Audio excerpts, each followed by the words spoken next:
Hi friends, good afternoon. দেখুন, আমি এর আগে আপনাদের কাছে এই শাল গাছ নিয়ে একটা ভিডিও করেছিলাম। তখন শাল গাছে ফুল এসেছিল, ফুলগুলো দেখিয়েছিলাম, ছোট ছোট ফুল। দেখুন, এই যে শাল গাছ, এই যে দেখুন শাল ফল, ফুলের থেকে ফল ধরে গেছে। দেখুন কত সুন্দর, কাছ থেকে দেখুন ফলগুলো পুরো পটকা পটকা টাইপের, মানে কাঠটা এত সুন্দর, ফলে কিন্তু শ্বাস নেই। হ্যাঁ, কাঠটা এই যে দেখুন ফলটা শুধু পটকা, খোসা আর বীজ। হ্যাঁ, এই যে কাঠটা এত সুন্দর, দামি কাঠ, কিন্তু পাতাগুলোও প্রচুর কাজে লাগে। কিন্তু ফলগুলো দেখুন, এই যে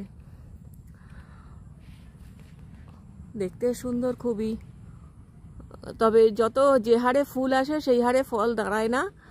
এবং এর ভিতরে একটাই বীজ আছে, এক বীজ ফল এটা। এবং ফলগুলি হচ্ছে পুরো এই বীজগুলি হচ্ছে পুরো কাঠের মতোই দেখতে, গোলাকৃতি।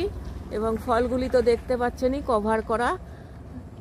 Thank you. আমি এই ফলগুলো দেখানোর জন্যই আরও মানে এই ভিডিওটা করতে এলাম, কারণ এর আগে আমার শাল গাছ সম্বন্ধে ভিডিও দেওয়া হয়ে গেছে। দেখুন এখানে কতখানি প্রচুর ফল ধরেছে গাছটা। Thank you for watching. ছোট্ট বাচ্চা গাছ, বেশি বড় গাছ না। ভিডিওটা ভালো লাগলে অবশ্যই একটা লাইক, শেয়ার, কমেন্ট করবেন। আপনারা ভিডিওর মধ্যে অনেক গাড়ির আওয়াজ পাচ্ছেন। দেখুন এই যে ট্রাক যাচ্ছে, কলিয়ারি অঞ্চল, ট্রাক যাচ্ছে, বড় বড় ট্রাকে কয়লা ভর্তি হয়ে চলে যাচ্ছে। আর আমার ভিডিওটা যত খুশি শেয়ার করবেন, কারণ ভিডিও শেয়ার করলে আমি আরও নতুন নতুন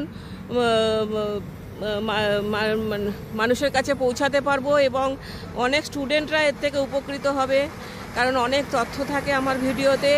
এবং দেখুন কন্টিনিউয়াস ট্রাক যাওয়া আসা করছে, আপনারা হয়তো দেখতেই পাচ্ছেন। ভিডিওর মাঝখানে প্রচণ্ড আওয়াজ, সাউন্ডের মধ্যে দিয়ে আমাকে ভিডিও করতে হচ্ছে। আর যেহেতু এটা কলিয়ারি অঞ্চল, দেখুন এই যে এটা কিন্তু ওয়াটার ট্যাঙ্কি, মানে এখানে গভর্নমেন্ট থেকে এইভাবে জল ছড়ানো হয়। আজকে প্রচণ্ড সারাদিন রোদ্দুর হয়েছে, এই জন্য রাস্তাকে জল দিয়ে ভেজানো হচ্ছে, যাতে ধুলো বালি উড়ে পলিউশন না